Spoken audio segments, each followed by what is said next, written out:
Menteri Koordinator Pembangunan Manusia dan Kebudayaan Muhadjir Effendi angkat bicara terkait dengan kisruh PPDB. Berikut wawancara saya Abraham Silaban dengan Menteri Koordinator Pembangunan Manusia dan Kebudayaan Profesor Muhadjir Effendi. Hari ini saya Abraham Silaban dan tim AB Plus, kami duduk bersama-sama dan berdiskusi secara eksklusif dengan Menteri Koordinator Pembangunan Manusia dan Kebudayaan Profesor Muhadjir Effendi. Assalamualaikum, selamat malam Prof. Terima kasih sudah bergabung Prof. Selamat malam, ya, Mas Abi. Sehat, Prof. Saya harus manggil apa ini? Panggil AB boleh Prof, okay. Panggil Abraham juga boleh Prof. Duduk perkaranya saya mau perjelas kembali karena Prof Muhadjir adalah sosok yang saya bisa katakan inisiator sistem zonasi ini. Kala itu Anda duduk sebagai Mendikbud waktu itu, tahun 2017 Prof. Iya. Oke. Apakah semangat menghilangkan kastanisasi, menghilangkan favoritisme itu sudah terpenuhi seiring berjalannya waktu, Prof? Ini yang dikatakan sekarang. Kalau 100% belum, tetapi kalau saya amati dengan berdasarkan data yang ada itu ya 70% sudah proses pemerataan kualitas pendidikan di daerah itu sudah berhasil melalui kebijakan zonasi pendidikan itu. Dan itu kebijakan itu kan bukan serta-merta datang turun begitu saja, tapi itu sudah ada kajian dari Balitbangdikbud, kemudian juga rekomendasi dari lembaga-lembaga yang kompeten seperti Ombudsman, termasuk juga perintah Bapak Presiden waktu itu, Pak Jokowi, dan juga Pak Wapres, Pak Jika, supaya segera ditangani sungguh-sungguh tentang kastanisasi pendidikan yang semakin hari semakin tidak sehat itu dengan segala implikasi buruknya. Jadi sebetulnya apa yang terjadi hari ini itu juga yang dulu terjadi gitu. Hanya memang frekuensinya sekarang tidak seheboh zaman waktu dulu. Prof Muhadjir melihat ada improvement di sana ya? Iya. Oke, termasuk kepada peserta didik yang dirasa apakah pada praktiknya semakin baik untuk mereka atau sungguhnya ini dirasa malah banyak merugikan untuk mereka, Pak? Tergantung. Untuk mereka yang selama sebelum ada zonasi itu menikmati privilege, memang ini sangat merugikan. Dan ketika banyak protes waktu saya masih awal merealisasi Mendikbud, itu terutama adalah mereka yang merasa hak-hak istimewanya dengan kebijakan zonasi itu menjadi terampas. Termasuk yang sekarang curang itu karena mereka memang terampas haknya, kemudian dia mencoba mencari dengan cara yang curang itu. Nah, kalau kita lihat kasus di Bogor misalnya Prof, di sana sedikitnya ada 200 kasus ya, Prof ya. Pemalsuan identitas dan lain sebagainya untuk mendapatkan satu tempat sebagai peserta didik baru. Apa yang terjadi, Prof? Pendidikan, terutama sekolah, itu kan urusan pemerintahan konkuren. Jadi urusan itu sudah berbagi kewenangannya dan tanggung jawabnya antara pemerintah pusat dan pemerintah daerah. Untuk SMK, SMA itu menjadi tanggung jawab dan wewenang dari pemerintah provinsi. Untuk SD, SMP menjadi tanggung jawab pemerintah kabupaten kota. Tetapi dalam kenyataannya kan sekolah SMK, SMA juga berada di kabupaten kota kan, dan itu makanya harus ada linkage, ada kerjasama, ada keterkaitan yang berkelanjutan di dalam mengelola peserta didik, mulai dari SD bahkan dari PAUD sampai SMK. Itu tidak boleh kemudian nafsi-nafsi, ini kan udah urusannya pemerintah provinsi, ya silakan ya. SMK, SMA itu urusannya provinsi, kemudian yang ini urusan, itu nggak bisa, karena anak-anak SMA itu asalnya juga dari anak SMP ya. Dan memang tujuan utama dari zonasi itu kan memberikan pelayanan dan akses anak bangsa ini secara adil dan merata. Dan adilnya bukan adil melulu adil, tapi keadilan sosial kan. Karena itu misalnya kenapa kita prioritaskan mereka yang berada di sekitar sekolah, misalnya, itu kan betul-betul berkaitan dengan rasa keadilan. Bagaimana mungkin ada anak yang hanya 50 meter sekolah di situ, tapi dia nggak bisa sekolah di tempat itu, tapi harus pergi sekitar 15 kilo dari tempat itu. Bagaimana kita bilang bahwa itu adil? Alasannya dia kan memang tidak pinter. Ini yang itu kan hanya sekolah untuk anak-anak pinter. Nah, itulah yang kita tidak mau gitu. Ini anak-anak ini anak bangsa yang harus kita antar secara adil dan agar dia memiliki kesempatan yang sama. Betul.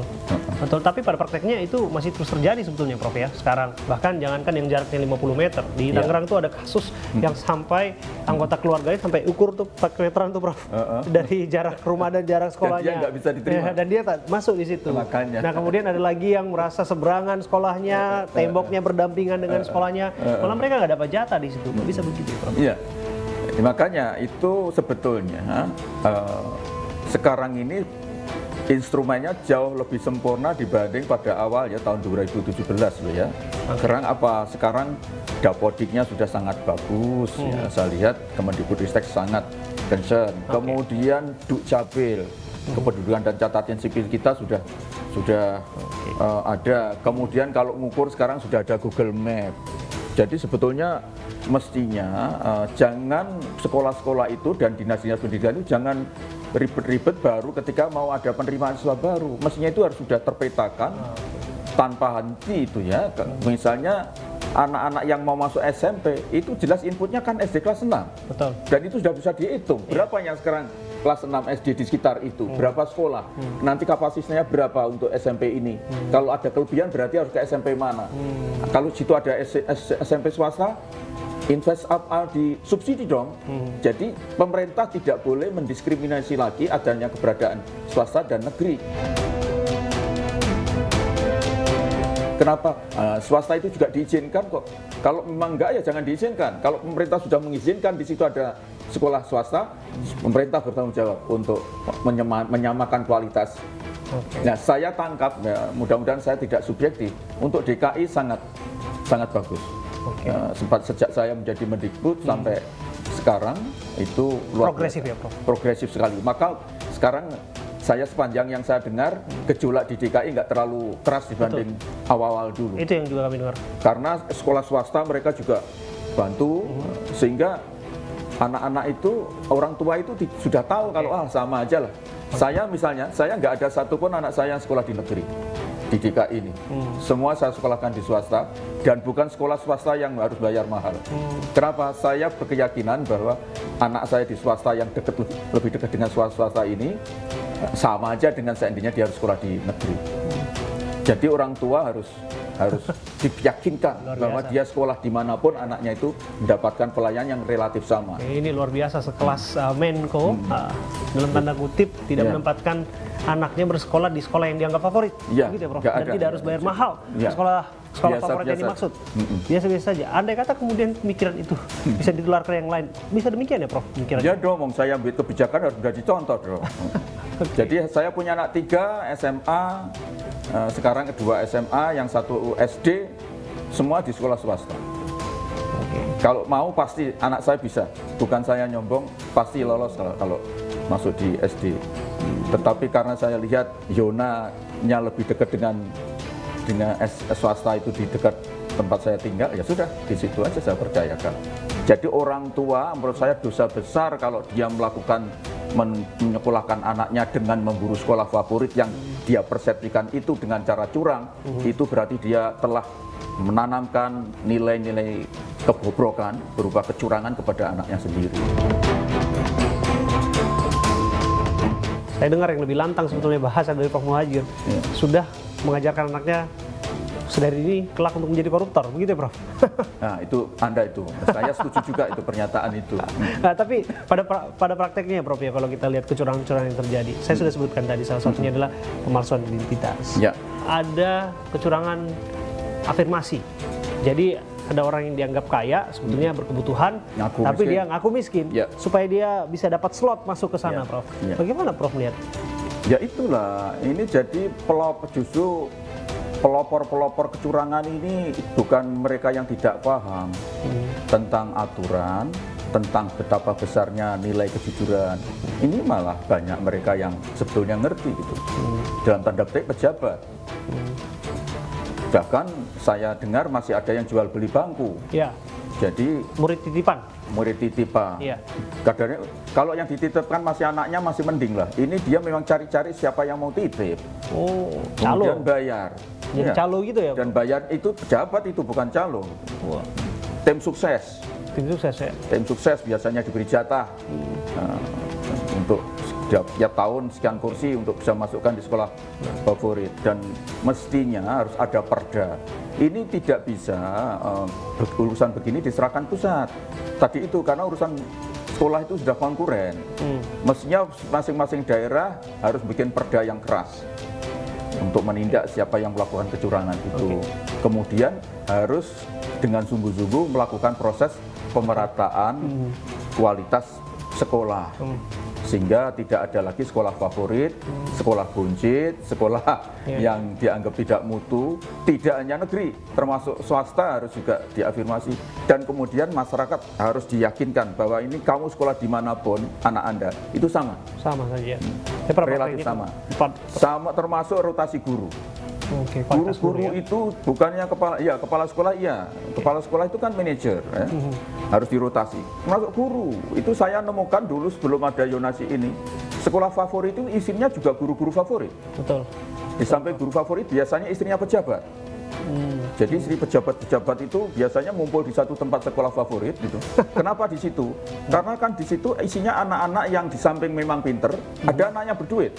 Karena itu ketika dia masuk juga mau bayar banyak. Karena dia punya uang banyak, sekolah itu kemudian dia bisa meningkatkan fasilitas dengan baik kan. Karena fasilitas baik, maka kemudian banyak orang daftar mau dengan bayar. Nah, gurunya juga kecipratan kan, menikmati juga kan. Maka banyaklah guru-guru kemudian pengen ditugaskan di sekolah favorit. Saya di lapangan itu ada sekolah yang namanya favorit itu isinya mungkin 30% istrinya pejabat. Mulai dari ketua DPR sampai istrinya sekda di situ itu ya. Kemudian ada sekolah yang kira-kira 2 kilo dari situ kekurangan guru. Kekurangan guru. Kenapa kok kurang guru di sana kok lebih-lebih? Ya karena tadi itu. Kemudian belum janji setiap pilkada. Janji pilkada isu yang paling mudah ya Jadi kepala sekolah. kepala sekolah. Dan sasarannya guru, karena guru itu ASN terbanyak. Dengan otonomi ini sekarang, guru menjadi pegawai daerah, itu aset, alat untuk mengkapitalisasi guru dalam rangka kampanye, itu Terjadi. besar. Ya, dan nanti kemudian janji itu, nanti jadi kepala sekolah dan sebagainya. Ini harus pemerintah daerah harus betul-betul lugas. Kalau tidak, ya kita tidak akan bisa.